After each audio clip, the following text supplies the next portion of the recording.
to go in the current world.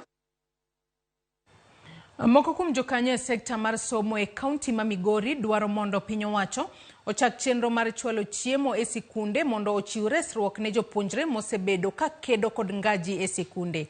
Nonro motim kod TV mar Ramogi e kaunti ma Migori yango ni nyithindo mathoth madhi sikul onge nyalo mar yudo chiemo migago e kinde ma gidhi e skul. Gino mathiro sombgi. Jatend jopuonj e skul primary ma Ombo wacho ni thoth jopuonjre ma wuok e sikunde wuok e familia modak gi chana kendo gisebedo ka gichamo migago kendo thothgi dong e skul sa 7 mar odiochieng' ka giriyo mana gi pi. Jakom mar skund primary ma Ombo wacho ni jonyuol ne onyisa e kin thuolo mokalo mondo chwalo omenda mar migago e sikunde kata kamano ne girem chwalo. A game changer. Lots of kids are starving. That's a fact. And it's painful to see a child coming into class hungry and cannot concentrate.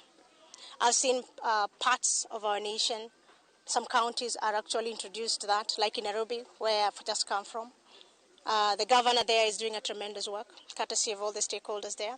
My prayers and my prayer is that this county government of ours, through Dr. Chilo also reconsider that. Almost 60% of the learners are affected as far as the feeding program is concerned.